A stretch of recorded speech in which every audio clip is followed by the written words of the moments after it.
este video. Ya mismo lo estoy saludando. Presidente Luis Alberto Lacalle Pou, tenga usted muy buenas noches.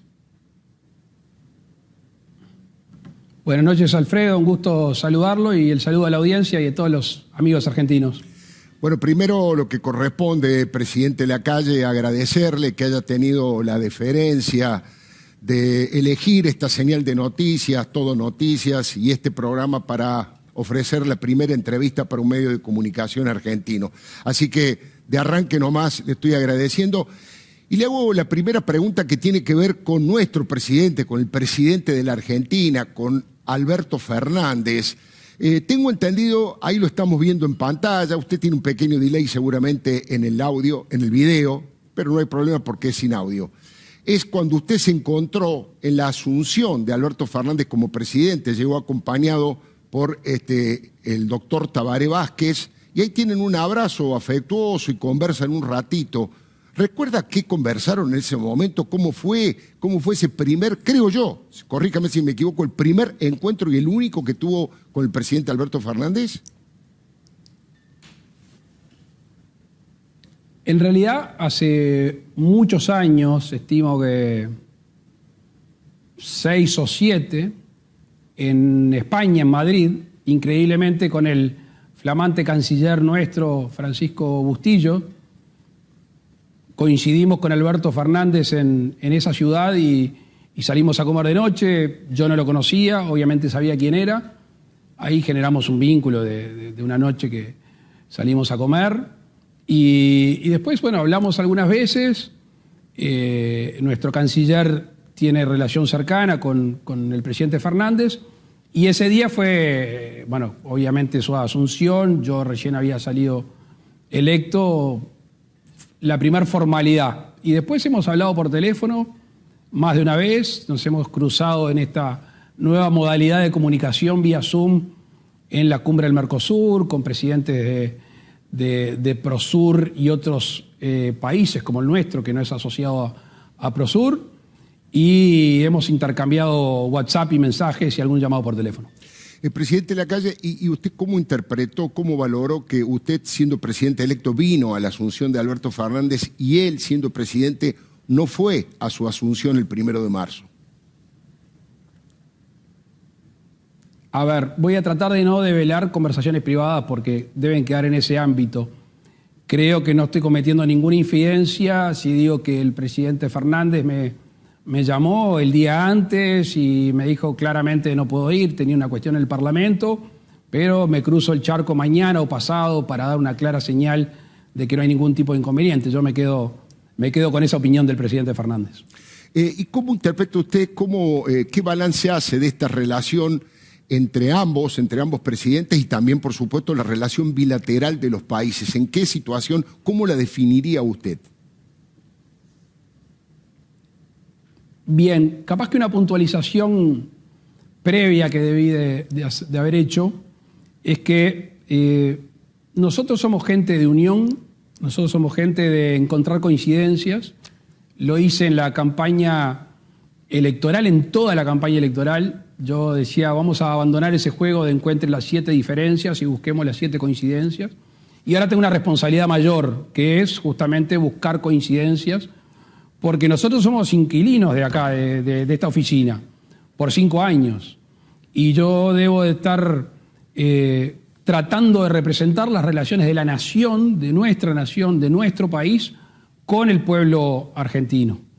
Y en ese sentido tenemos que ser responsables de una tradición histórica de hermandad, de relaciones complementarias, y me parece que si nosotros basamos, y ahora saco la Argentina del medio, si nosotros basamos nuestras relaciones en base a las ideologías que cada uno puede tener, seguramente tengamos conflictos y seguramente no estemos representando a todo el país. Nosotros tuvimos un programa de gobierno, nosotros hablamos del relacionamiento bilateral con la Argentina, nosotros hablamos del Mercosur, hablamos del Mercosur en el mundo, y eso lo va a guiar, ese es el faro nuestro para las relaciones diplomáticas, en este caso con la Argentina y en este caso con el presidente Fernández, que es el presidente en ejercicio de ustedes. Usted quita lo ideológico del medio en las relaciones, es un criterio, yo diría, compartido por muchísimos líderes políticos. Sin embargo, el día que asumió presidente Lacalle, usted específicamente no invitó al presidente de Venezuela, Nicolás Maduro, ni a las autoridades cubanas ni nicaragüenses. Allí tenía un sesgo ideológico, ¿o me equivoco? Tenía un sesgo democrático, no ideológico en realidad. No hay que confundir, que aquí estuvo en discusión ese tema, Alfredo, las relaciones diplomáticas entre los estados y la asunción de un presidente de la República. Y en ese sentido a mí me resultaba muy difícil hablar de democracia, muy difícil hablar de los derechos humanos y de tantas otras cosas teniendo, por ejemplo, al dictador Maduro enfrente. Entonces eso fue una opción de la cual yo me hago responsable personalmente, ni siquiera el resto del resto del gobierno. Lo que hablaba en lo que hace a la Argentina y otros países es que si cada vez que hay un cambio de gobierno, que eso signifique un signo distinto ideológico, las relaciones tienen algún tipo de distorsión, estamos complicando a nuestros pueblos. A mí no me cabe la menor duda que la relación histórica con la Argentina, y sobre todo en los últimos tiempos, algo anecdótico, es de complementación. Nosotros valoramos mucho lo que los argentinos han dejado en nuestro país. Ustedes saben bien, son nuestro gran acompañamiento en lo que hace a la industria turística.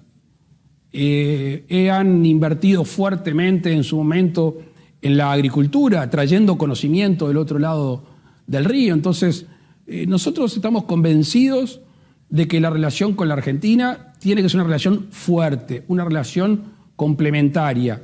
Cuando uno ve la balanza comercial, obviamente es deficitaria y allí tenemos que hacer un hincapié fuerte, pero vayamos a buscar las coincidencias. Si me freno un instante en la diferencia, voy a perjudicar al pueblo uruguayo, que es al que tengo que favorecer.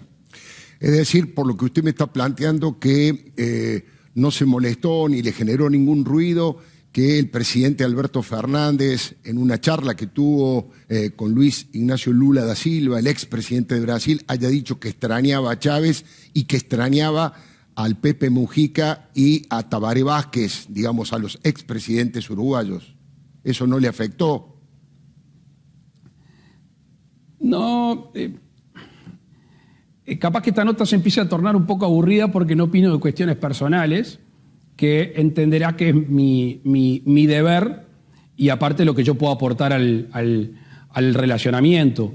Lo que cada uno extraña afectiva, ideológicamente, es de cada uno y no es discutible, simplemente es entenderlo y conocerlo. Eso no puede obstruir las buenas relaciones que tenemos que tener entre los distintos gobiernos.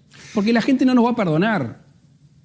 O no sabemos el daño que causó la mala relación personal de algunos gobernantes.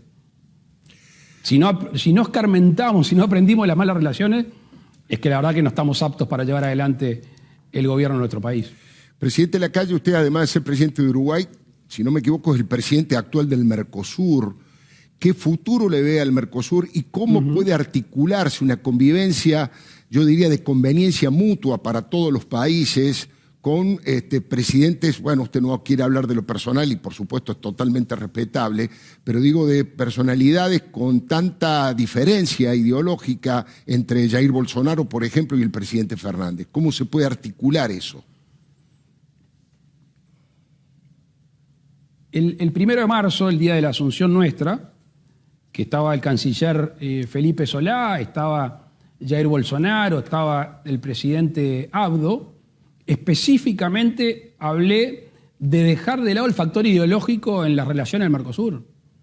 Estaríamos cometiendo un gravísimo error porque iríamos directamente a los obstáculos, el chocar de frente contra los obstáculos. Me imagino que todos somos bien intencionados y que no estamos en la política de que si a Brasil le va mal, a Argentina le va bien, o si a Argentina le va mal, a Uruguay le va bien. Es no entender el mundo. Entonces, dejemos de lado los elementos ideológicos en el relacionamiento. Busquemos en lo que somos complementarios. Sabemos que el mundo va a necesitar, a consumir lo que el Mercosur produce. Es una gran oportunidad. Entonces, aprovechemos para avanzar juntos, entre otras cosas porque el Mercosur avanza, toma decisiones por consenso, ni siquiera por votación. Podemos estar todos de acuerdo menos uno y la cosa se tranca. Entonces, entender las asimetrías, entender las sensibilidades, pero avanzar. Por eso el discurso que me tocó decir el otro día, asumiendo la presidencia pro tempore del Mercosur, es, bueno, vamos a decir la verdad, vamos a sincerar la relación.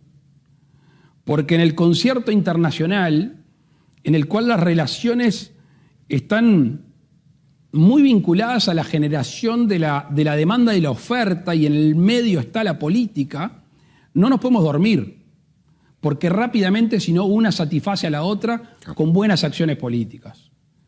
Y como el Mercosur se maneja por consenso, y eso aparentemente puede significar una lentitud, pongámonos antes de acuerdo. Y para ponernos de acuerdo no juguemos las cartas contra el pecho, mostremos las cartas. Uruguay muestra sus cartas. Uruguay dice, Mercosur sí. Mercosur que tiene que perfeccionar la unión aduanera y la zona de libre comercio. Sí. El Mercosur social y sobre todo en la frontera, que para nosotros es tan importante, y fíjense lo que está pasando ahora en las distintas fronteras. El Mercosur como bloque en el mundo. Un Mercosur que negocie con todos. Yo no quiero estar más cerca de Estados Unidos que de China, o de China que Estados Unidos. Quiero estar cerca de los dos. Quiero que el Mercosur termine el proceso que inició de negociación con la Unión Europea. No hay cosa peor que dejar a mitad camino una negociación y no empezar la que no estamos dispuestos a terminar. Yo el otro día le preguntaba si estamos dispuestos o no a avanzar con Corea del Sur. Uruguay está dispuesto. Sí. Uruguay cree que la alianza Mercosur-Corea del Sur es una buena cosa. Ahora, ¿Brasil está de acuerdo? ¿Argentina está de acuerdo? ¿Paraguay está de acuerdo? Tenemos el tema de China, que ha insistido una y otra vez en profundizar el diálogo con el Mercosur. Nosotros tenemos que contestarle. Cuando tuve oportunidad de hablar con el secretario Pompeo antes de asumir, le dije, secretario, vamos a una cosa, ¿ponemos arriba de la mesa o no ponemos arriba de la mesa una posibilidad de tratado de libre comercio? Bueno, esas son las cosas que tienen que quedar claras, porque si no, el gobierno le transmite una cosa a la población que le genera efectos, porque en el mundo moderno, y esto para mí es una cuestión que hay que tener en cuenta, los propios discursos de los gobernantes generan efectos. Ya ni siquiera hay que esperar a los actos jurídicos. Claro.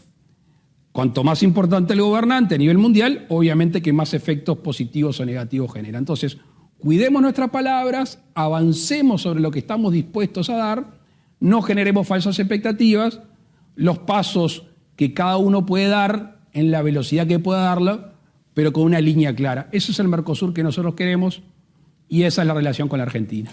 Eso está muy claro, presidente Lacalle, pero también simultáneamente a esa decisión, usted tomó la decisión de abandonar el UNASUR, le pregunto por qué, y además de reincorporarse al TIAR, que es una suerte de acercamiento con los Estados Unidos, y simultáneamente recién usted hablaba de China.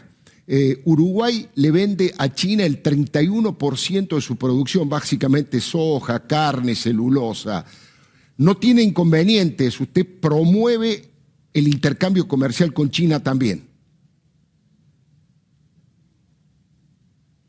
A ver, primero, UNASUR, lo dije en campaña electoral, ahora tengo que presidencializarlo. En campaña electoral dije que era un club de amigos, sí. Ahora digo que claramente fue una creación ideológica. De la misma manera, Alfredo, que no integramos Prosur, claro, o que no integramos el Grupo de Lima. Nosotros ya participamos del Mercosur, que obviamente tiene una iniciativa comercial, pero tiene naturalmente temas sociales, temas políticos. Participamos de la Organización de Estados Americanos, participamos de las Naciones Unidas. Otra cosa es el TIAR, al cual Uruguay pertenecía y no tiene definiciones políticas o definiciones de bloques regionales, y menos tiene una situación ideológica. Con respecto a China, insisto, nosotros queremos estar bien cerca de China, en lo comercial, no estoy hablando de lo político, y queremos estar bien cerca de los Estados Unidos, insisto, en lo comercial y no en lo político. Hace muchos años, el doctor Luis Alberto Herrera, citando a un personaje inglés, Lord Palmerston, y creo que es bien aplicable al día de hoy, decía que los países no tienen ni amigos permanentes ni enemigos permanentes, tienen intereses permanentes. Oh. Y el interés de nuestra nación es de relacionarnos. Nosotros, por nuestra dimensión no territorial, pero por nuestra dimensión demográfica, tenemos capacidad de sobrepasar nuestras fronteras, de relacionarnos con el mundo, de comerciar con el mundo, de exportar intelecto al mundo, de exportar materia prima con valor agregado, y esa es nuestra vocación. Lo hizo hace 200 años, acá atrás mío está el puerto de Montevideo, de hace 200 años, y va a continuar siendo la misma, obviamente en la modernidad, que ya no todo es transporte físico, muchas veces es transporte de otro tipo de cosas. Ahí es que se para Uruguay, con matices según los distintos periodos de gobierno, pero la línea ha sido meridianamente clara. Y todo lo que confluya a ese objetivo va a contar con mi voz y con mi gestualidad. Todo lo que atente contra ese objetivo no va a contar con mi voz ni con mi gestualidad. Presidente Lacalle, usted recién hablaba de la Organización de Estados Americanos, que la preside Luis Almagro, uruguayo, un hombre que en su juventud estuvo en el Partido Blanco, como usted, que luego se acercó muchísimo a Pepe Mujica y que finalmente se convirtió en la Organización de Estados Americanos en un hombre muy crítico de Maduro y de los países, para llamarlo de alguna manera, que apoyaban el régimen bolivariano. Finalmente ha sido reelecto en la OEA por 23 votos a 10 y acusan a Luis Almagro de estar demasiado, de ser una especie de vocero de la política norteamericana. ¿Usted respalda la jefatura de la OEA por parte de Luis Almagro? A ver, la política es el arte de lo posible, siempre y cuando uno no traspase sus valores y principios. Y en mi caso, siempre y cuando no traspase lo que comprometí con la ciudadanía. No vale decir una cosa en campaña electoral y cambiarla después. Y me siento muy tranquilo en todos los aspectos, pero sobre todo en esto, porque yo fui muy crítico de la Cancillería de Luis Almagro. Yo fui muy crítico cuando se recibieron los presos de Guantánamo. Yo fui muy crítico en el relacionamiento con determinados estados. Ahora, ¿cuál era la situación en la cual teníamos que tomar la decisión? Primero, el secretario general de la OEA podía ser un uruguayo, ese uruguayo. No era la opción entre otros uruguayos. Segundo, desde que Almagro integraba esa secretaría, ha tenido una política con respecto a los derechos humanos, con respecto al valor democrático y con la censura a las dictaduras, con la cual yo me siento representado. Eso es lo que tuvimos en la mesa para decidir, una decisión que tenía obviamente imperfecciones, como casi todas las decisiones humanas, y estamos tranquilos en haber tomado la decisión de apoyar a Luis Almagro en ese momento. Bueno, existía hasta hace un tiempo alguna posibilidad, por lo menos había una candidatura, una precandidatura de un argentino, de Gustavo Vélez, para presidir el BID, el Banco Interamericano de Desarrollo, que habitualmente es tradición que lo presida un latinoamericano. Sin embargo, la administración Trump ha decidido romper esa tradición y colocar a un estadounidense. ¿Qué posición va a tener Uruguay respecto a la posibilidad de elegir un argentino como Gustavo Vélez u otro latinoamericano al frente del BID? A ver, la previa. A nosotros nos llamó Brasil formalmente. El ministro de Economía brasileño habló con la ministra de Economía de nuestro país para formalizar la candidatura de Brasil. Hasta donde yo tengo entendido, no hubo una formalización de la candidatura argentina, si bien la conocíamos. Yo tengo relación por otra cosa, por encontrármelo en Argentina a Marco Enrique Dominami, y me habló del tema, pero nunca recibí un llamado formal. Me parece que empezar diciendo que Estados Unidos rompe con esa tradición que cierta esa acción, pero no es el comienzo. El comienzo es que los latinos no nos pusimos de acuerdo. Ese es el tema.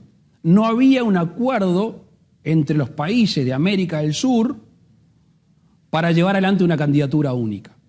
Entonces, si bien yo en mi vida personal y sobre todo la pública, que tengo que cuidar los intereses de los uruguayos, no me gusta reaccionar, cuando empiezan los apoyos a este candidato, cuando se baja el candidato brasileño y cuando no queda un consenso dentro de la posibilidad de tener un candidato de acá del Cono Sur, decidimos apoyar a quien de alguna manera, entre otras cosas, es uno de los principales socios en lo que hace a los aportes en el Banco Interamericano de Desarrollo.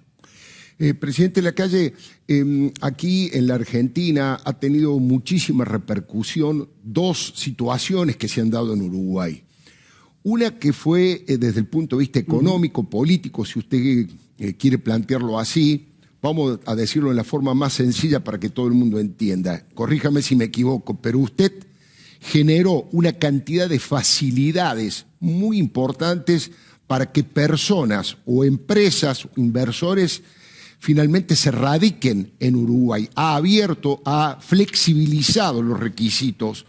Algunos lo veían positivamente, algunos que son muy críticos del gobierno actual en la Argentina lo veían positivamente como una salida. De hecho, ya hay un empresario, tal vez el más importante de la Argentina, el que tiene la empresa más importante de la Argentina, Marcos Galperín, que vive en Uruguay.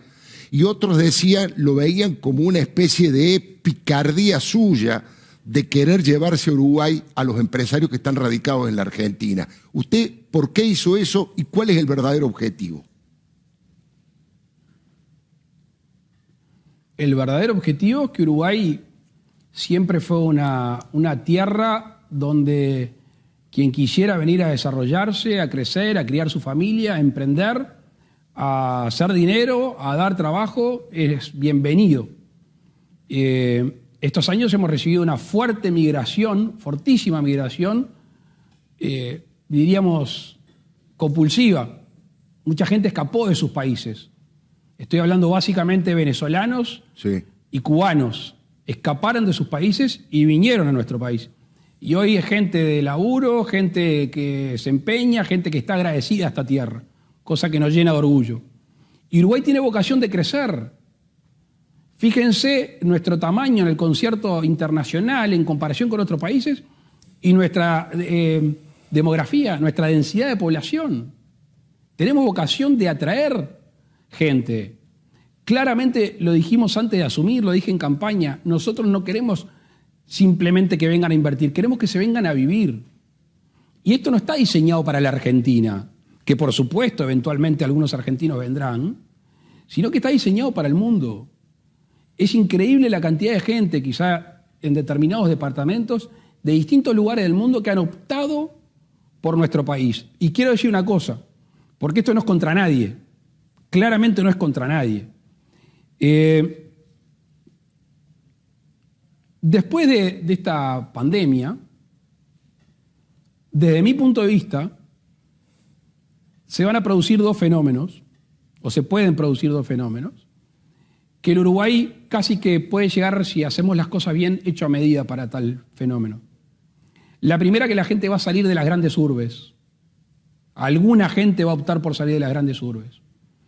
Y mucha gente en esa decisión, y este es el segundo paso, va a optar por países donde haya una sanidad ambiental.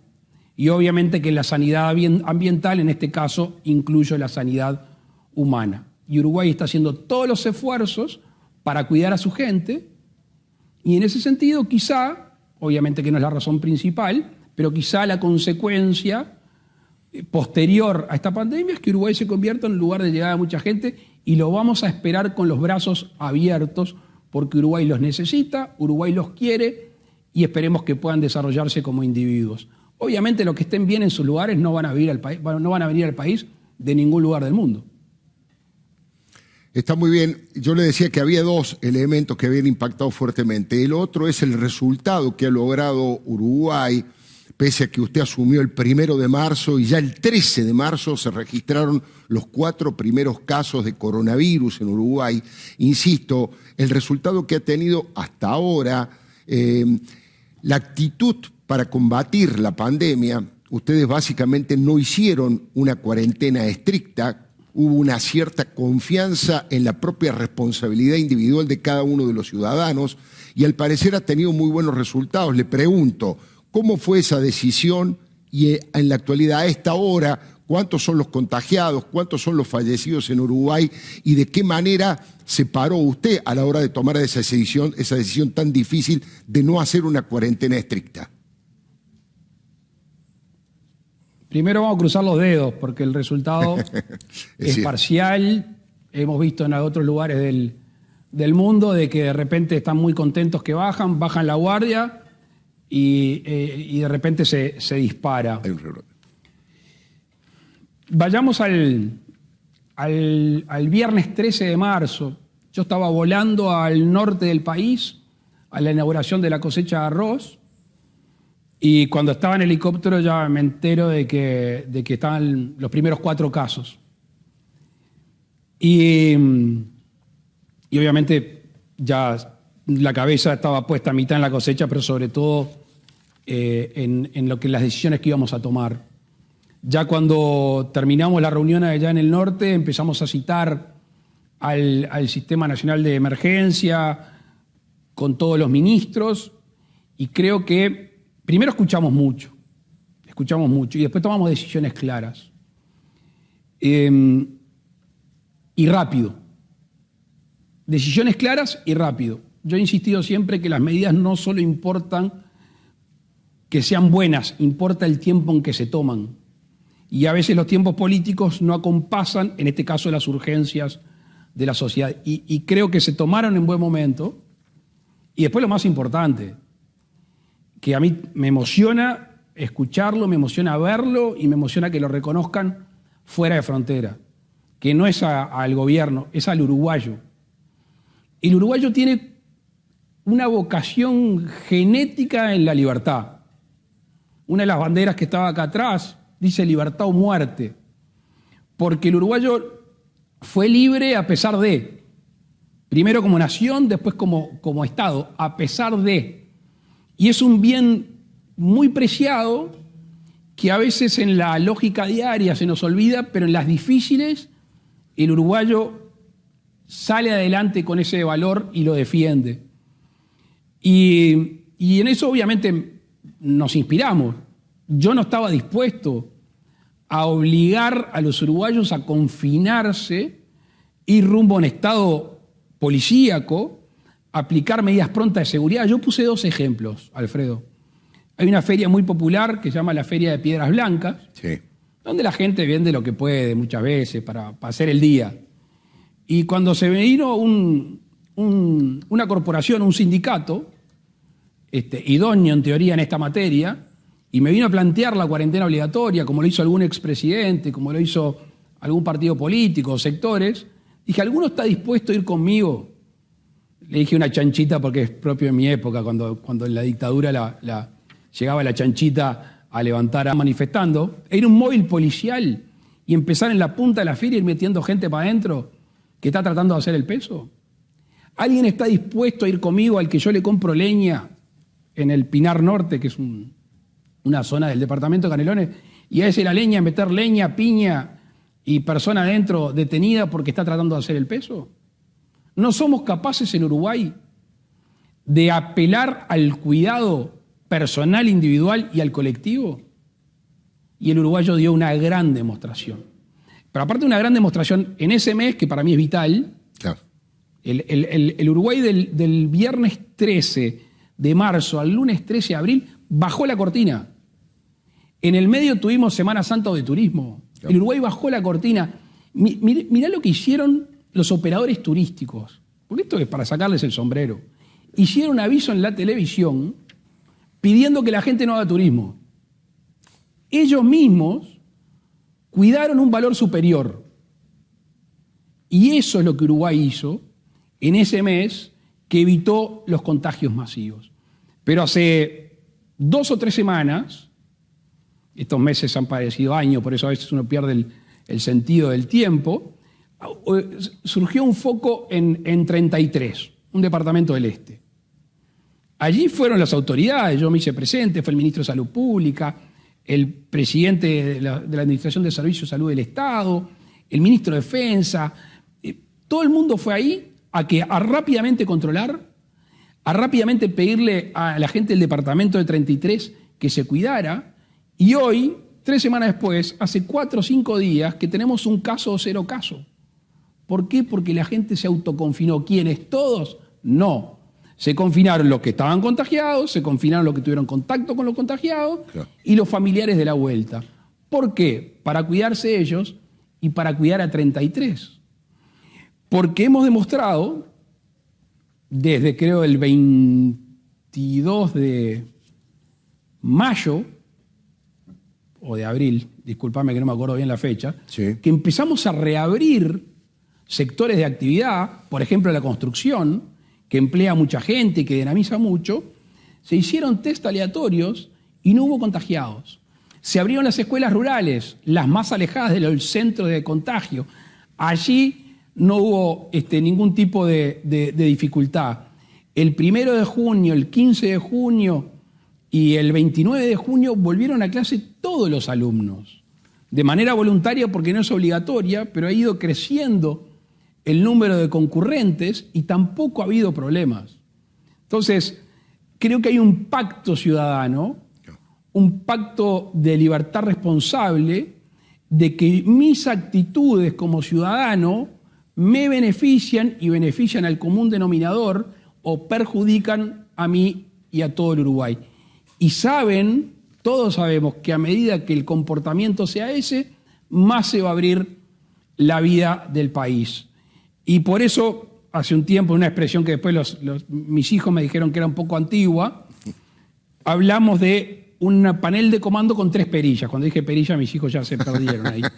La perilla grande, el control máster es el sanitario, y después estaba la económica y la social, y tenía que haber una fina sintonía entre esas 3 perillas. Y acuñamos en una respuesta a un periodista una frase que es: para adelante todo lo posible, para atrás todo lo necesario. Hemos ido bastante para adelante y muy poquito para atrás en algún sector de la actividad o en alguna región geográfica de nuestro país. Por ahora, insisto, gracias a la población, gracias a los uruguayos, podemos seguir avanzando. Le hago 3 preguntas del mismo tema. Primero, ¿cuántos fallecidos han tenido que lamentar? ¿Cuántos contagiados hay ahora? Si se registró algún caso de corrupción en su gobierno a la hora de comprar insumos, y si usted cree que esta situación que se produjo, como dice usted, por la responsabilidad, la libertad responsable que asumieron los uruguayos, se refleja en las encuestas que hoy estuve leyendo, que le dan el 63% de imagen positiva a su gestión. Al día de hoy, según los números que miré, porque esta es la hora que nosotros evaluamos todos los números, tenemos 61 contagios, estamos en el entorno de las 30 fallecidos y tenemos, por suerte, un accionar transparente del gobierno. Primero, porque en estos 4 meses, y esto ha sido motivo de discusión dentro del gobierno y hacia afuera, la gente que, en este caso no por temas de inmoralidades o falta de la ética o falta de la ley, simplemente porque no actuaba como el gobierno pensaba, hemos tenido que sustituirlo, no nos va a temblar la mano en sustituir a nadie. Y sobre todo, si se equivoca. Porque si se equivoca en términos de ética o de moral, no se está perjudicando a él, nos está perjudicando a nosotros. Y yo me hice responsable del gobierno. Y yo tengo un apellido, tengo hijos, y dentro de 5 años quiero caminar mirándole a la gente a los ojos en mi país. Así que no voy a poner en prestigio mi apellido porque alguno quiera saltearse las reglas de la moral y las leyes. Y para ser más transparentes, generamos el Fondo Coronavirus. Porque, y discúlpame que vaya un poquito más largo en la respuesta, nosotros veníamos con una situación económica compleja en nuestro país. Compleja en lo que hace al déficit, compleja en lo que hace a la inversión, compleja en lo que hace al empleo, compleja en lo que hace a la inflación, en términos uruguayos, por supuesto. Y obviamente que veníamos con un concepto muy contundente de austeridad. Ahora, cuando se generó esto, no había austeridad posible. Y dijimos, vamos a gastar todo lo que los uruguayos necesiten. Entonces generamos ese fondo coronavirus como una unidad claramente señalada, donde allí entran recursos, donde allí salen recursos. Hoy de mañana estaba hablando con Azucena Arbeleche, la ministra de Economía, porque queremos decirle a la gente, en poco tiempo, esto fue lo que ingresó, esto fue lo que se gastó y en qué se gastó cada cosa. Y como queríamos dar el ejemplo, nosotros votamos en el Parlamento una ley en cuanto que establecía que el salario de ministros, senadores, diputados, funcionarios públicos de determinado nivel de retribución y del presidente de la República iban a contribuir con ese fondo coronavirus. Y creo que eso, primero, dio una muestra de que el régimen lo tiene que hacer el Estado y no el particular, que el particular ya viene bastante flaquerón, y después creo que ayudó a que mucha gente diga, bueno, vamos a hacer un esfuerzo económico para colaborar con los uruguayos que lo necesitan. La sociedad civil, vecinos organizados, si había que cocinar, cocinaban, si había que poner un paquete de fideo, lo ponían. Nuestro desvelo era que nadie pase hambre, que obviamente que era muy difícil que nadie pase hambre, pero allí estuvo el foco de nuestra atención económica y después de no apagar el motor de la economía. Porque esa economía, que obviamente tuvo un descenso importante, en algunos sectores casi a cero, es la que hay que revitalizar para que saque el país adelante. Entonces allí estuvieron nuestras preocupaciones en esos tiempos. No, por suerte, Alfredo, por suerte, no hemos tenido ningún hecho de corrupción para tener que tomar medidas al respecto. Presidente Lacalle, tiene una relación muy particular usted con el dinero. He anotado 3 o 4 cosas. Esta que acaba de decir, que usted se bajó el sueldo, sus funcionarios se bajaron el sueldo o se descontaron parte de su sueldo para dar una señal y un aporte que el esfuerzo lo hace el gobierno y los funcionarios. Cuando le tocó presidir la Cámara de Diputados, usted ahorró $2,5 millones y se los devolvió a rentas por la administración más austera que hizo y devolvió $2,5 millones. Cuando usted dejó la senaduría, renunció a la senaduría para ser candidato a presidente, por ley le correspondía cobrar el 85% del sueldo de un senador, por ley, durante 3 años, y usted no aceptó y renunció a ese dinero. Digo, algunos lo podrán acusar de una actitud demagógica, pero otros se sorprenden porque, le confieso, no quiero generar pica entre los gobiernos y los países, pero en la Argentina no es nada habitual que ocurra una cosa así, ¿no? A ver, yo creo que no es una actitud propia de quien habla, creo que es la actitud casi generalizada de los uruguayos, de los gobernantes uruguayos. Obviamente que hay excepciones, pero no venimos a hablar de las excepciones. Segundo, cada una de esas cosas tiene su explicación. Yo tengo una concepción de que el Estado es una herramienta al servicio de la población, al servicio de los ciudadanos, y no a la inversa. Entonces, en este mundo moderno, engordar un aparato estatal que termina siendo cada vez más un buffer, una distancia entre el ciudadano y la herramienta de la acción de gobierno, me parece totalmente un contrasentido. Cuando llegué a la Cámara de Diputados, en el 2011, comprometí 5 cosas. Una estaba la austeridad. Cuando terminamos, le pregunto al contador de la Cámara de Diputados, ¿cómo anduvimos? Me dice, bueno, ahorramos tanta plata. Le digo, vamos a devolverlo. Dice, no se puede. ¿Cómo que no se puede? Bueno, en realidad nunca se hizo. Bueno, desde acá más se va a hacer. Llegué a vender la botella de agua vacía. Llegué a sacar el papel de... ¿Por qué? Porque hay que cuidar los dineros públicos. Con respecto a la ley esta que donamos durante 2 meses el 20% de nuestro salario, y el uruguayo estaba pasando mal. Ya venía mal y se está quedando sin laburo. Estaban cerrando sus comercios. Entonces me pareció que el primer gesto lo teníamos que dar nosotros. Si no, era muy difícil, era injusto pedirle al que emprende, al que trabaja, al que comercia, al que industrializa, ese esfuerzo que ya lo estaba haciendo.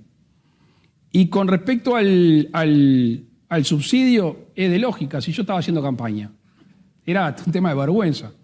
Me iban a estar pagando mi sueldo o mi compensación por haber sido legislador sabiendo que estoy haciendo campaña para ser presidente. Presidente Lacalle, ¿cómo se definiría usted ideológicamente? Si viene un periodista de Europa y le dice, ¿qué es el Partido Nacional? ¿Qué usted? ¿Cómo se define a sí mismo desde el punto de vista ideológico? ¿Sabés qué? Me ha costado mucho, sobre todo en Europa, defender al Partido Nacional, porque obviamente el nacionalismo en el viejo continente y en otros lugares está mal visto.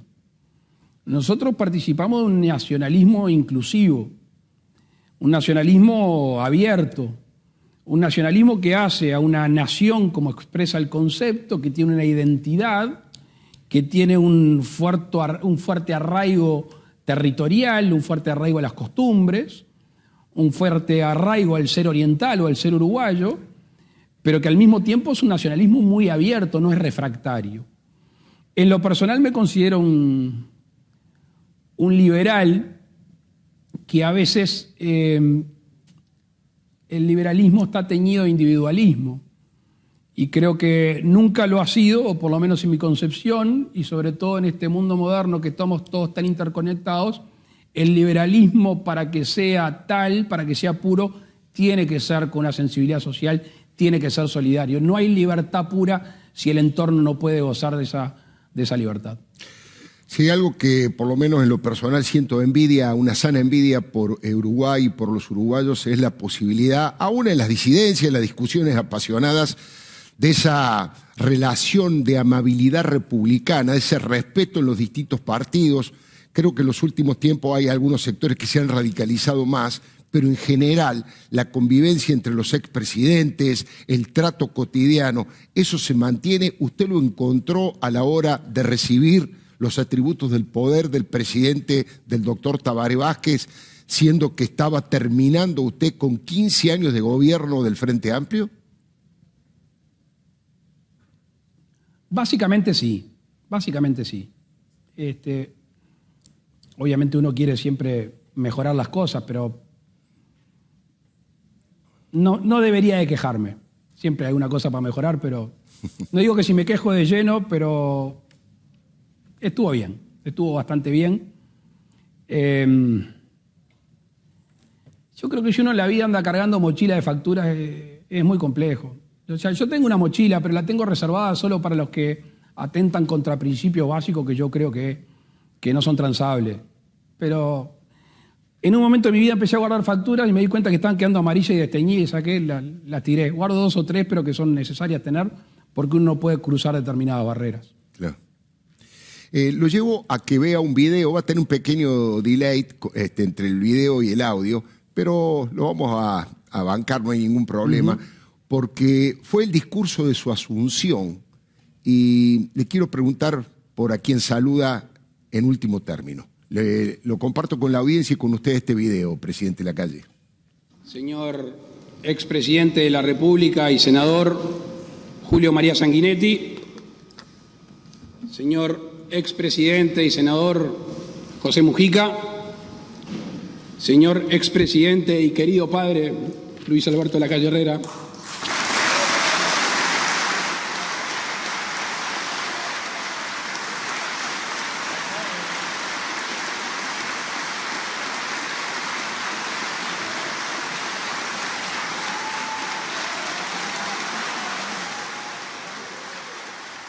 Bueno, la verdad que resultó muy emocionante, ¿no? Expresidente y querido padre.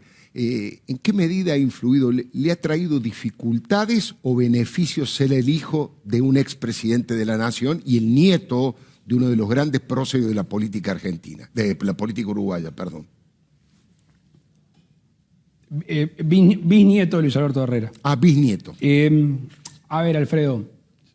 Sí, soy el menos indicado para hacer una evaluación, ¿no? En este sentido.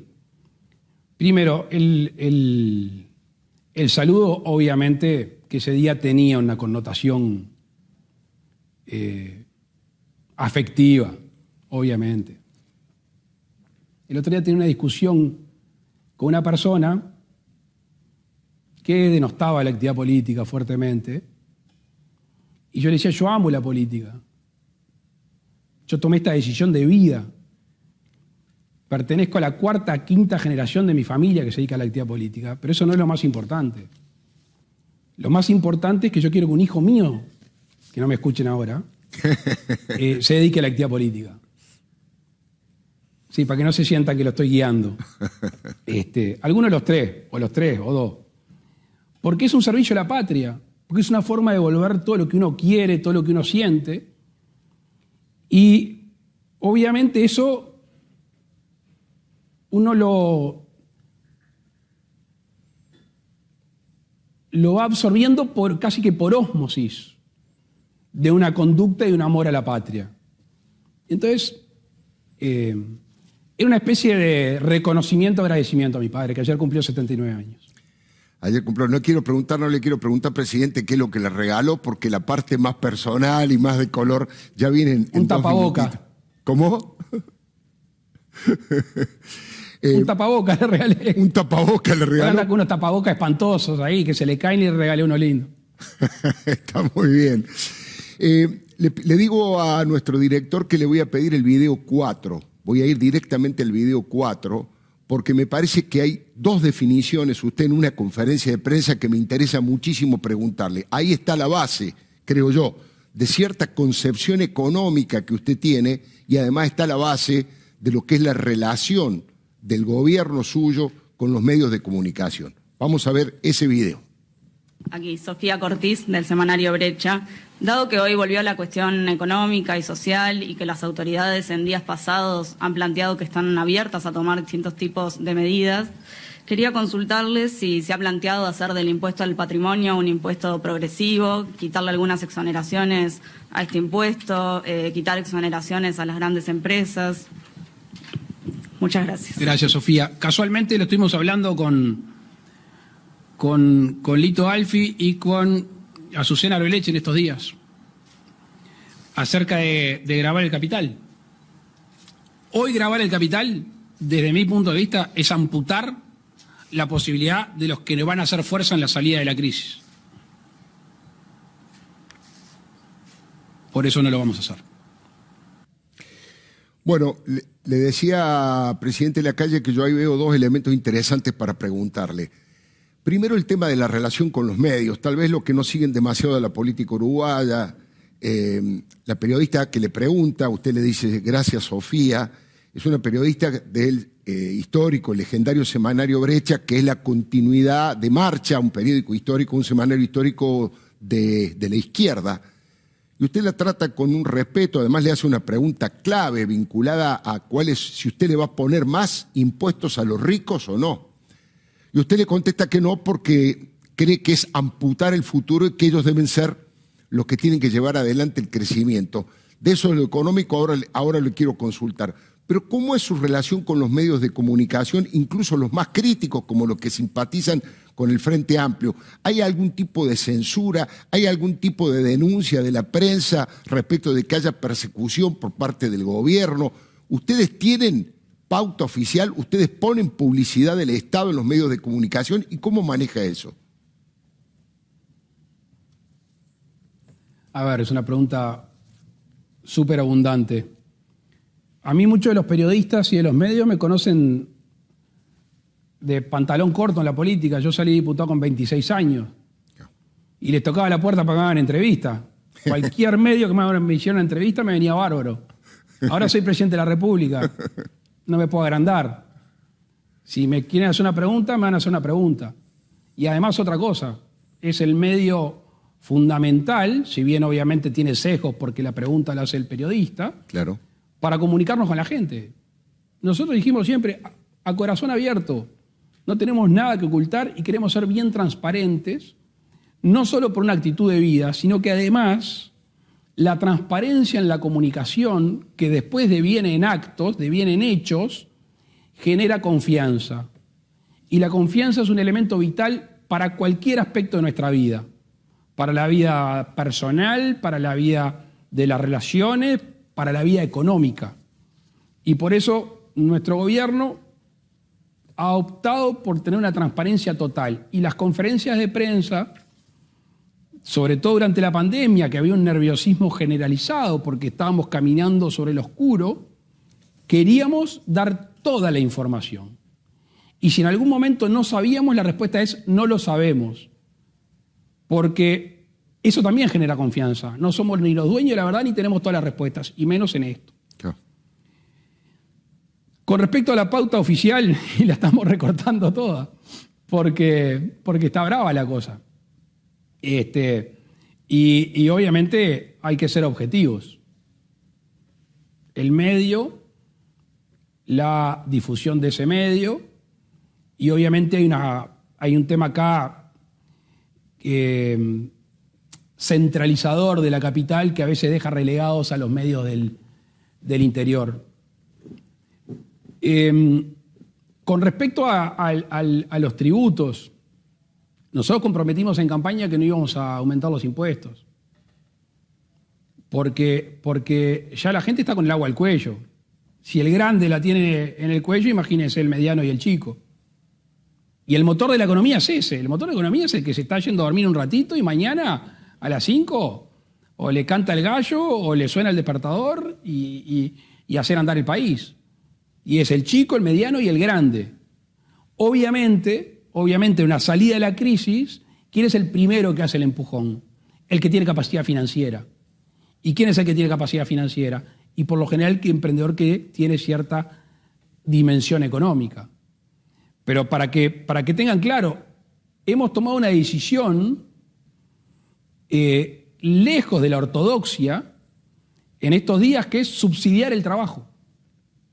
Le estamos haciendo un aporte a todos los emprendimientos, de todo tamaño, de todo rubro, en el entorno de los $110 por cada trabajador que saquen del seguro de paro o cada trabajador nuevo que tomen.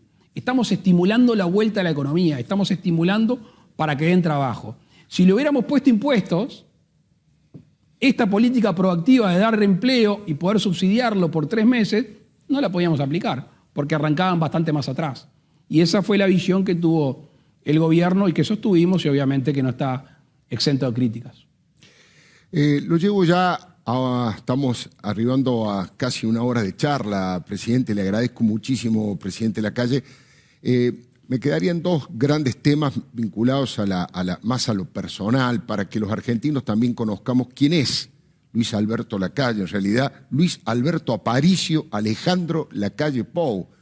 Si yo fuese cordobés, diría, no tenés nombre, no tiene nombre. Tiene nombre de telenovela, decís. Está muy bien. Quiero compartir este video con usted que repasa un poco. ¿Esperá que te puedo... ¿Cómo no? Dígame. ¿Te puedo explicar? Sí. Porque tiene su... Luis Alberto, obviamente, por Todos. mi bisabuelo, mi padre, mi hijo se llama Luis Alberto. Aparicio Saravia, nuestro gran ícono revolucionario del fines del 800, principios del 900. Mi hijo también se llama Luis Alberto Aparicio. Y el que nadie entiende es el Alejandro. Sí. Que Alejandro es el padre de mi madre, mi abuelo, que era ginecólogo y asistía a los partos de mi madre. Obviamente no sé por qué me tiraron todos los nombres a mí. Se ve que tuvieron un varón y dijeron por las dudas, ya le tiramos todos los nombres al primero. Igual mi hermano se llama Juan José por Juan José de Herrera, mi tatarabuelo, y Leandro por Leandro Gómez, un mártir del nacionalismo oriental. Interesantísima la explicación y muchísimas gracias.